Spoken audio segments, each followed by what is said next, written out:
Hello, dear PL students. Welcome to our conversation about memorization. This is our third lecture, and we're diving into the subject. In our previous lecture, we were talking about the importance of analyzing music. And remember, you will memorize if you analyze. Analytical memory is one of the most important ones because it really forces you to find mental connections and not just remember the music with your hands, but really knowing the music, right? Studying the music. Today, we are going to talk about horizontal analysis of music, and which means understanding the melodic line. It's also super important. And I think this process of studying the harmony and studying the melody kind of should go hand in hand. Now let's talk about what it means to study the piece horizontally, right? To analyze the melodic line. Before we begin, I just want to make a little note about the fact that not every single piece has a really clear single note melody. For example, pieces like a lot of Bach's pieces actually.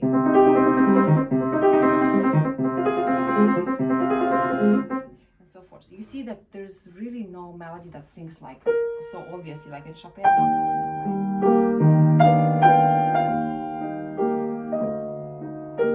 Then what to do, how to analyze it melodically? Well, you have to sort of analyze harmonies, and you need to assume that these harmonies also they are the melody too. Or in this prelude by Bach again,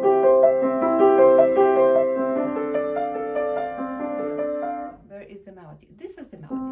So the melody and the harmony, they are sort of hand in hand, go together, and we just analyze them all together, and we treat this as a melodic line too, right? But actually in maybe 80% of the rest of the pieces, if we're talking about the classical, Western, and tonal music, we will probably have a melody and we will have a harmony underneath.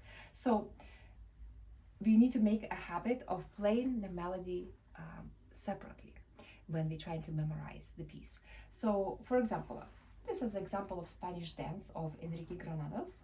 So let me just play a little bit for you.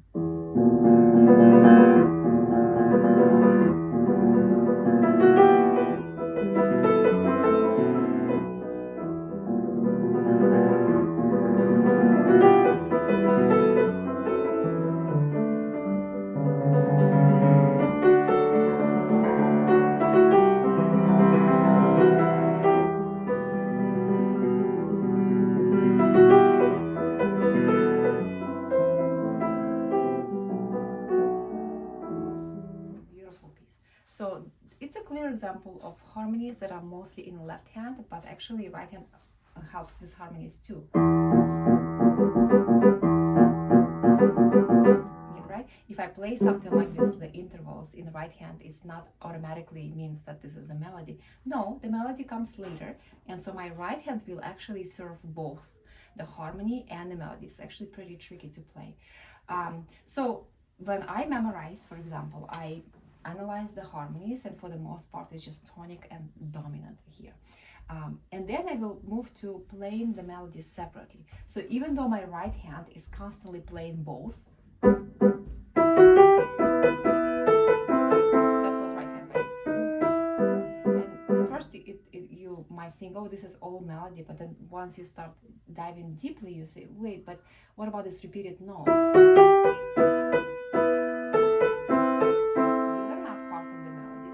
To cut them off and play only the actual melodic line that we need to hear on the surface, right? So I will play that several times.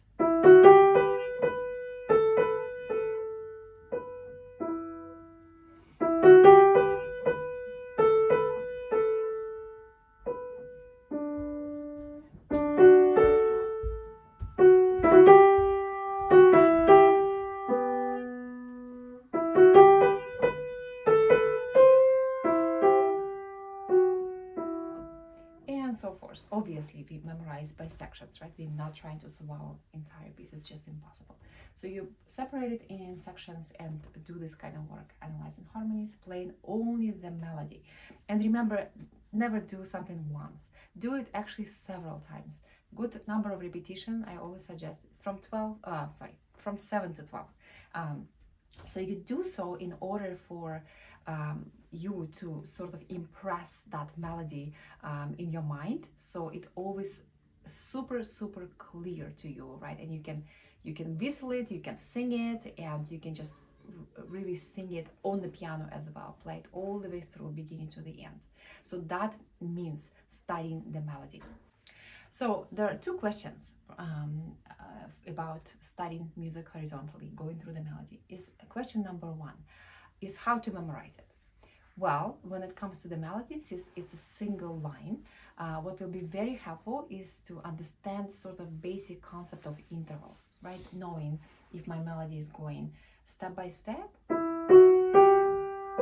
right? It goes step by step here in this particular melody, and then there's a skip or interval third, right? Of course, I can analyze only this much, right, with just understanding what is step, right, when I don't skip or not, what is skip.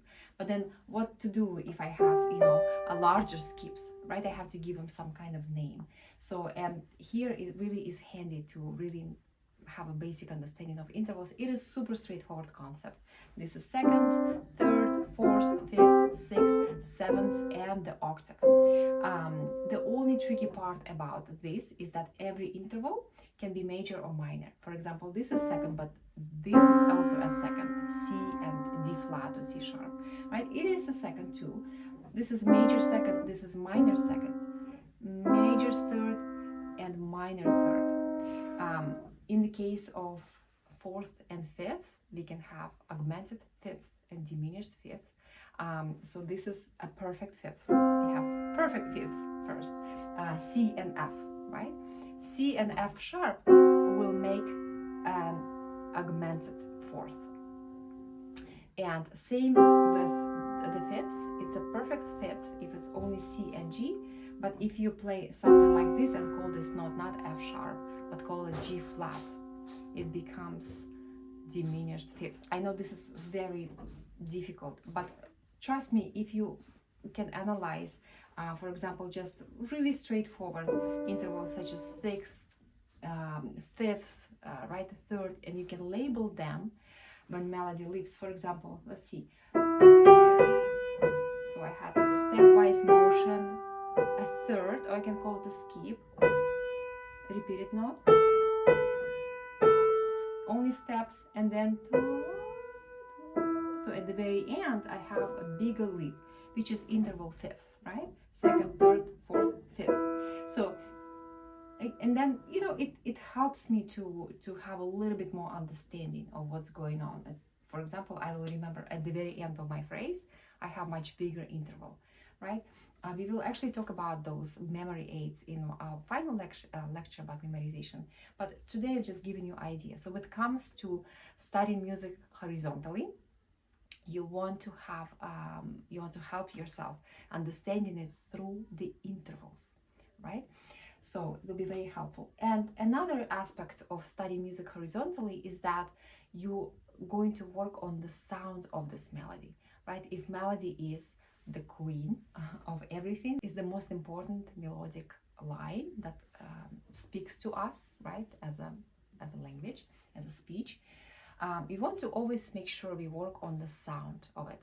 And the beautiful thing about studying music, there's really nothing is in isolation, right? When we work on memorization, we also work on sound, we also work on sound projection, we also work on technique, right? So it all kind of comes together. You just spotlighting a certain idea for yourself. You're working on memorization, but you still keep it in mind that when it comes to the melody specifically, right, you always want to project it the best way you can. And keep in mind these 3 R's. The melodies should be rich, round, and rhythmic. So far, we have talked about studying the music horizontally, studying music vertically, and we will also talk about memory aids, as I said, in the next lecture, of how we can label certain difficult spots and how we can really dive into the deepest analysis possible and really understand those sections. Also, it's important to analyze your music in terms of structure, right? How it is structured. Is a sonata form with three main sections, such as exposition, development, and recapitulation, that you will find in every single sonata? Is this ABA form, which makes a ternary form, right, with three parts, and so A repeats? It can be repeated 100%, or it's very typical for it to have slight variations, so we call it AB A1, for example, and then you can analyze what kind of changes do I have in A1 compared to A. Or maybe it's a binary form, which is pretty simple form, where you have A and B sections. So B meaning that it's a contrasting section to the A. So really looking at your piece through this perspective will be important too. Anything that contributes to a very thoughtful and mindful learning, we want to use all of this knowledge and analyze as much as possible. It's a really fun process, and I feel like it's you, through the memorization, you're really getting to know the piece, and whether or not you're going to use the music when you perform it for yourself or for family, it's nice to go through this process. It's almost like, you know, learning about other person, and not just learning about them the way they look, right, but learning about their inner strength and their inner character. So this is essentially what we're doing when we are trying to memorize the piece. Thank you so much. I hope this was helpful. Enjoy memorizing your pieces for fun, for pleasure, and for newly gained freedom once it's memorized. Thank you.